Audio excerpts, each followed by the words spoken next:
Thanks so much for joining us for this Sunday evening devotional. Hope you have had a good day. If you're watching this on Sunday night, I hope you've had a good day of worship. You could be watching it later in the week, perhaps, and hope your week's going well. Delighted I get to spend a few minutes sharing with you a couple thoughts that are on my heart. I want to reflect a little bit about practical things related to what we studied this morning in worship when we looked at 1 Peter 1, and so I'll share just a couple things about that in a minute or two, but we appreciate you so much. If there are things you want us to be praying about, I do hope you'll let us know. If you're a member of our congregation, we'll put it in the care lines, or if you want our church to pray about it, just let us know, and we'll be glad to do that. 1 Peter was written to a church that was struggling in different ways. Their culture was hostile to their faith, and Peter's writing to help them. The text we study this morning is 1 Peter 1, 13 through 21, and it's I'm not gonna re-preach the sermon I preached this morning. Really, what I want to do is to give you like some walking points. And by that, what I mean is, okay, here's some things maybe that would help you practically speaking, like how this might play out in your life.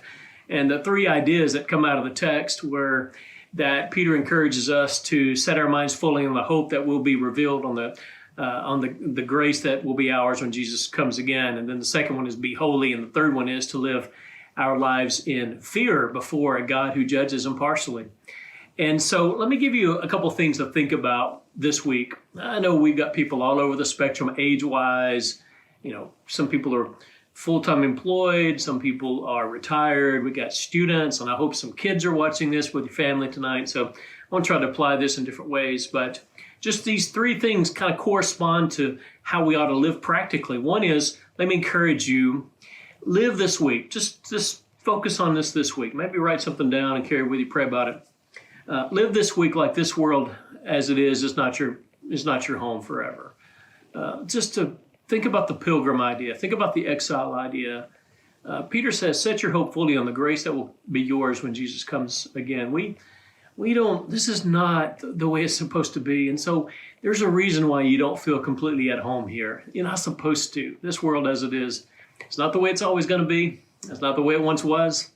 And we look forward to that time when God's going to make everything right again. But for now, whether you're at school or work, talking with a neighbor over the back fence, just remember, we don't belong here. We don't belong here. So that dissonance you feel, that sense of unease, that's normal. That's the exile feeling. You know. Here's the second idea. Be holy means that there are going to be situations this week. It might be you're taking a test on Thursday afternoon. You know, it might be that some kids are making jokes that they shouldn't be making. Maybe they're making fun of somebody, or some girls at school, some guys at school, or you know how they do, talk back and forth about other people and run people down. And you're going to be in a situation where you have a chance to be different. You know, to say, hey, you know, I'm not going to be a part of that. I'm not going to make fun of people. I'm not going to spread rumors and gossip. I'm not going to do that. Or I'm not going to cheat on that test. No, you can't copy my homework. You know, that sort of thing. Or maybe at work, you know, people are no different really than they were in high school.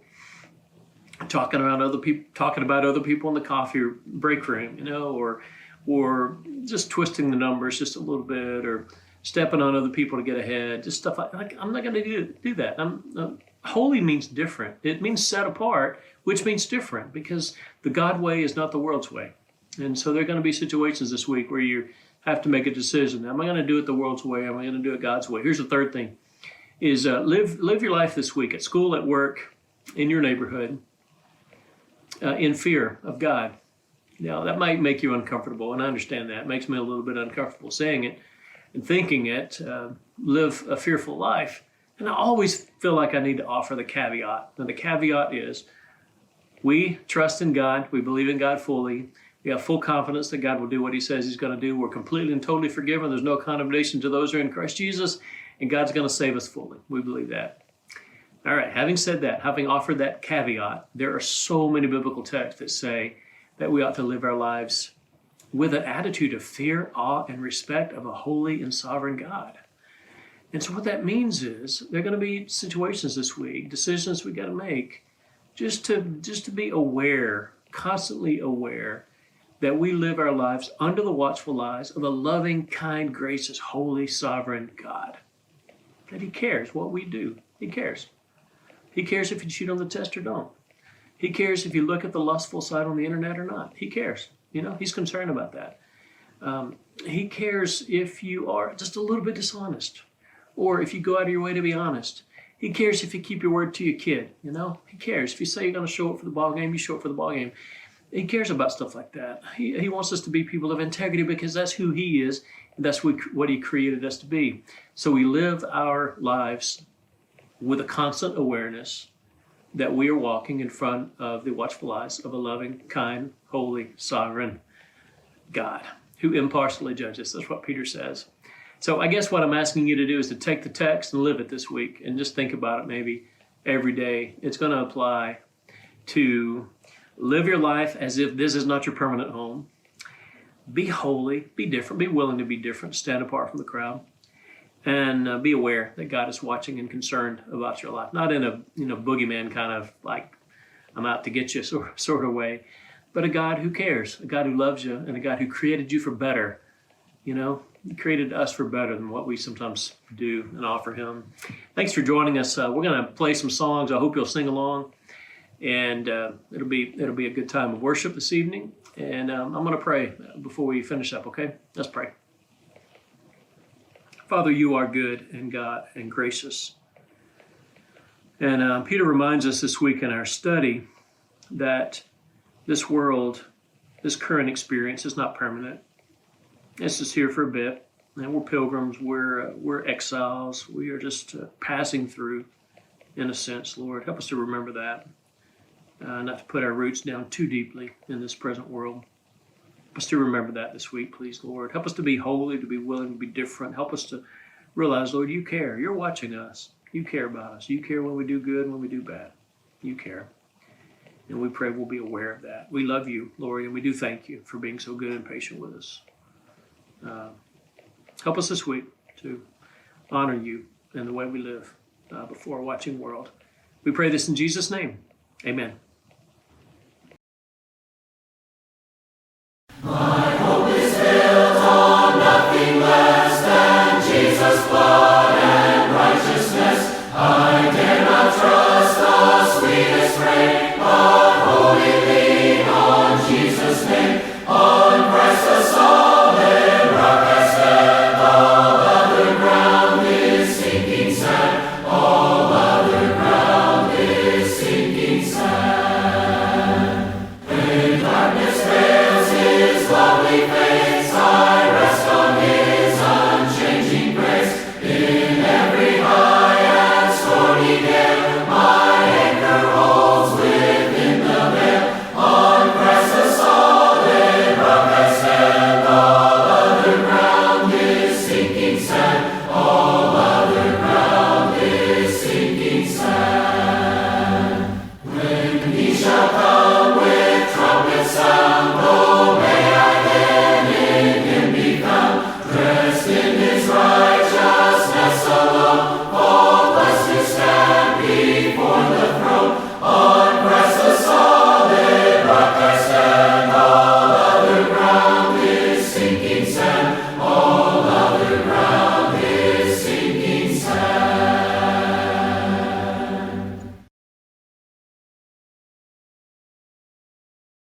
You are beautiful beyond description, too marvelous for words, too wonderful for comprehension, like nothing ever seen or heard.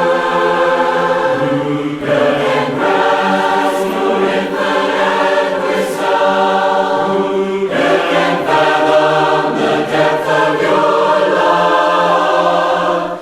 You are beautiful beyond description, majesty enthroned above. And I stand,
Jesus, you're my firm foundation.